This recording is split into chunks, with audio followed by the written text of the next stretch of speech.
Welcome back to Worldview. Now, women in India are suffering violence and rapes in growing numbers. Last week, a child of 5 years old was brutally raped by a family member, causing massive demonstrations in the streets of Mumbai and across India. Kaustabh Kulkarnie, or KK, is a reporter with Mumbai's ETV. He joined us several weeks ago when the story was focused on bus rapes and women demonstrating in the streets. And I wanted him to join us to discuss further the mood of the country and what's being done to create a safe environment for women in India. KK, welcome back to Worldview. Thank you, Dennis. Now, we're seeing in several countries around the globe a reluctance on the part of authorities to prosecute sexual assault and rape crimes against women. And it seems to send a message to them that just says, don't get raped, when the message should be to men, do not rape. Can you bring us up to date on what's happening there in India? Yeah, Dennis, this is a recent event wherein a 5-year-old girl was raped, actually. And following that event, we could even find one more rape on a 4-year-old girl, and that too in the central part of India, in Nagpur. So it was like these small girls are becoming victims of these kind of an perverted act, which we can find is growing to certain extent in India. Whereas crime against women or rape against women, if you find the incident in December, and since then we can find almost every alternate day you have one case reported in the newspapers that this kind of an incident has taken place once again.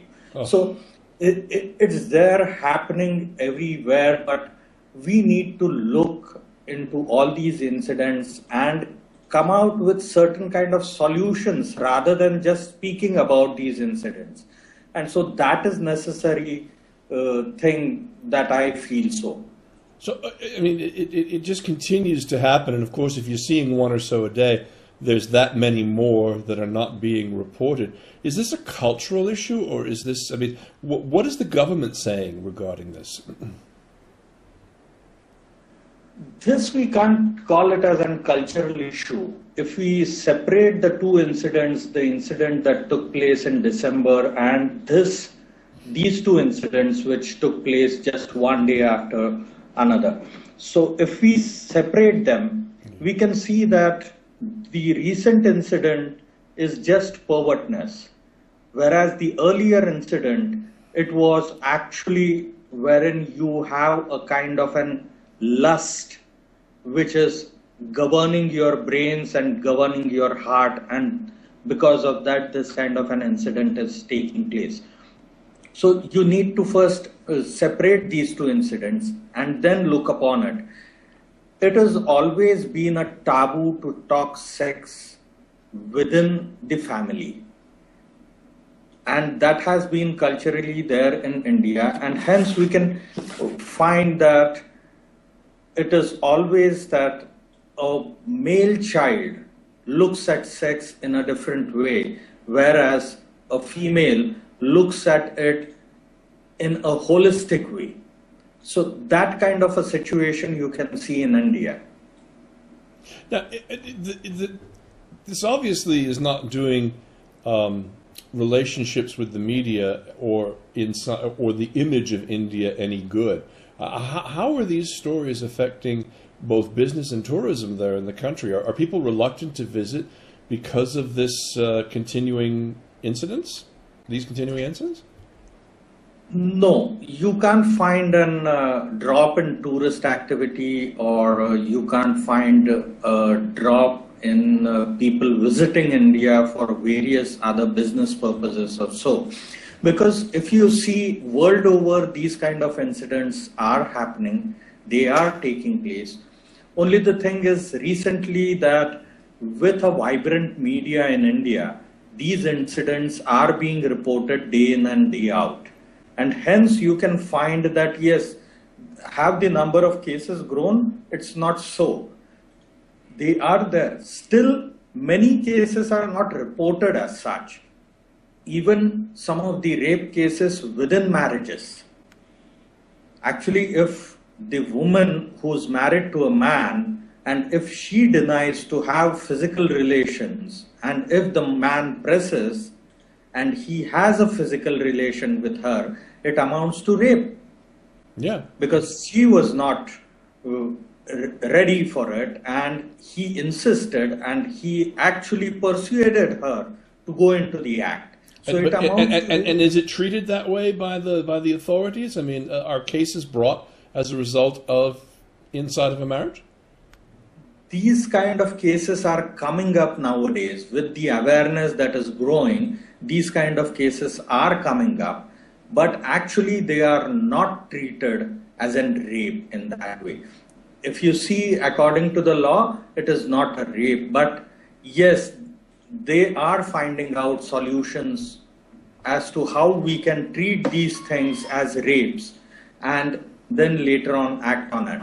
So the law is also evolving with the situations coming up, and also the awareness among people is increasing so that these cases are reported, and some solution wherein we can reduce this kind of an activity, wherein we can reduce these kind of behavior is being pursued. We're talking with Kaustabh Kulkarnie in Mumbai on Worldview with Dennis Campbell. KK, we hear a lot about the caste system there within India. Can you help our viewers understand how it works, and if indeed this might be an element in the issue of both rape and prosecutions that we were just talking about, or the lack thereof? The caste system in India has had this kind of an act in the past.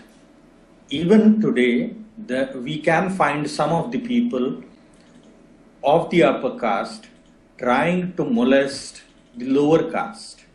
Right. So, but there is a very strong law, which is atrocities law, and you are actually, it has a non-bailable arrest. So accordingly, the state governments, the federal or the central government is acting on it, and hence you can find that these kind of caste discriminatory sexual violences are reducing. Well, that's good to hear. You know, when we talked last, it was right after, it was early in January, it was right after that very brutal rape on the bus back in December. And right about the time we were talking, there were 6 men that were paraded in hoods for that bus rape, and there was considerable pressure to bring them to a speedy trial. Can you bring us up to date on what the status is of that trial and where the prosecution stands? The status on that trial is almost done. Okay. Now the charges would be framed and they would be booked, and the punishment would be served to them.